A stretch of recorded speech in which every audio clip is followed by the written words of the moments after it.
السلام علیکم ورحمۃ اللہ وبرکاتہ۔ امید ہے آپ سب خیریت سے ہوں گے۔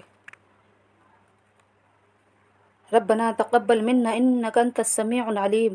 بسم اللہ الرحمن الرحیم۔ الحمد للہ وکفی وسلام علی عبدہ الذی اصطفی۔ آپ کے والد ماجد کی وفات۔ حضرت صلی اللہ علیہ وسلم ابھی تک پیدا نہیں ہوئے تھے کہ آپ کے والد ماجد عبداللہ کو ان کے والد عبد المطلب نے حکم دیا کہ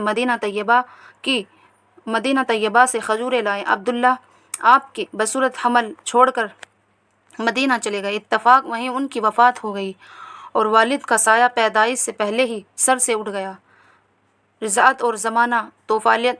سب سے پہلے حضرت صلی اللہ علیہ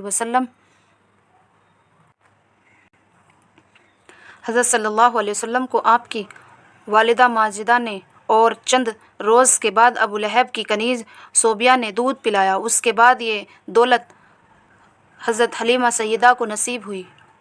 شرف عربی کو یہ عام عادت تھی کہ بچوں کو دودھ پلانے کے لیے غوجوری کے دیہاتی میں بھیج دیتے تھے، جس سے بچوں کی جسمانی صحت بھی اچھی ہو جاتی تھی اور وہ خالص عربی زبان بھی سیکھ جاتے تھے، اور اسی لیے گاؤں کی عورتوں میں اکثر شہروں میں شہری خواہی بچے لینے کے لیے جایا کرتی تھی۔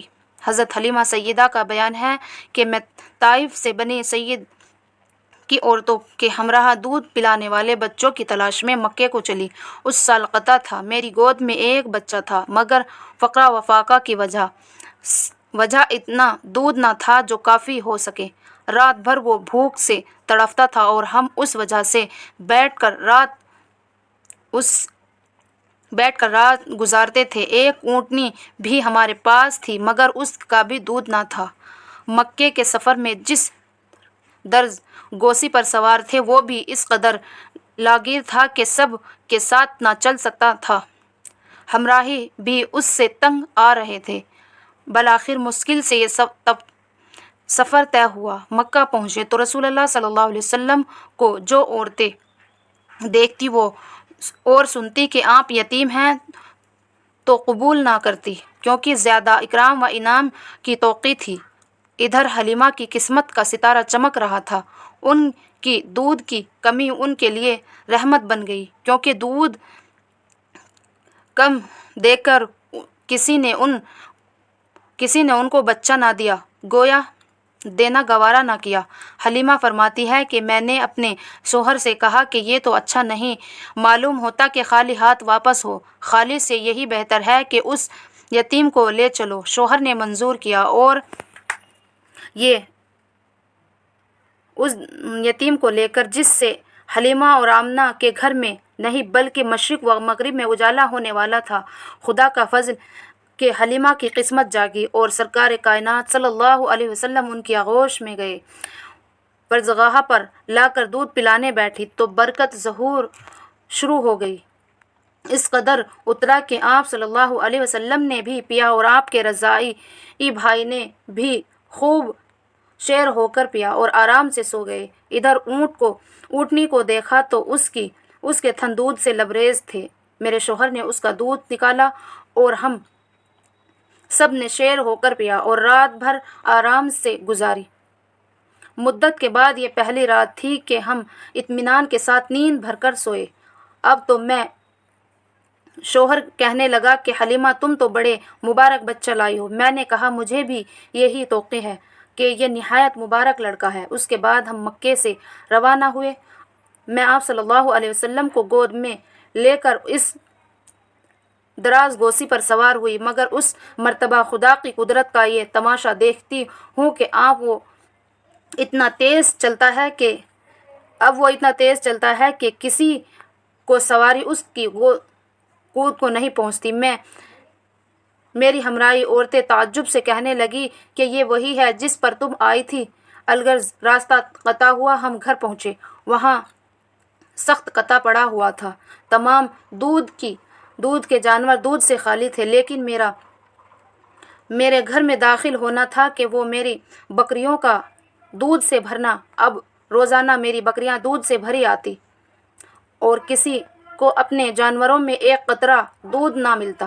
میری قوم کے لوگوں نے اپنے چرواہوں سے کہا کہ اب تم اپنے جانور اس جگہ پر چراؤ جہاں حلیمہ کی بکریاں چرتی ہے۔ بکریاں وہاں تو چراگاہ اور جنگل کی خصوصیات نہ تھی بلکہ کسی اور ہی لعل کی خاطر منظوری تھی۔ اس کو وہ لوگ کہاں سے لاتے؟ چنانچہ ایک ہی جگہ چرنے کے بعد بھی ان کی بکریاں دودھ سے خالی اور میری بکریاں بھری ہوئی آتی تھی۔ اس طرح ہم برابر آپ صلی اللہ علیہ وسلم کی برکت کا مشاہدہ کرتے رہے، یہاں تک کہ 2 سال ہو گئے اور میں نے آپ صلی اللہ علیہ وسلم کا دودھ چھوڑ دیا۔ پورے ہو گئے اور میں نے آپ صلی اللہ علیہ وسلم کا دودھ چھوڑ دیا۔ آپ کا سب سے پہلے کلام حلیمہ کا بیان یہ کہ جس وقت آپ کا دودھ چھوڑایا تو یہ کلمات آپ کی زبان مبارک پر جاری ہوا، اللہ اکبر کبیرہ والحمد للہ حمدً کبیرًا وسبحانہ بکرۃ واسیلہ، اور یہ آپ کا سب سے پہلے کلمہ تھا۔ آپ کا نشو و نما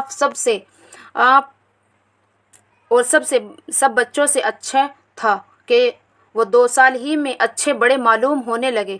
اب ہم سب حسب قاعدہ آپ کی والدہ کے پاس لائے، مگر آپ کی برکت کی وجہ سے آپ کو چھوڑنے کو جی نہ چاہا۔ اتفاقاً اس سال مکے میں طاعون پھیل رہا تھا۔ ہم وبا کا بہانہ لے کر پھر آپ کو اپنے ساتھ لے آئے۔ آپ ہمارے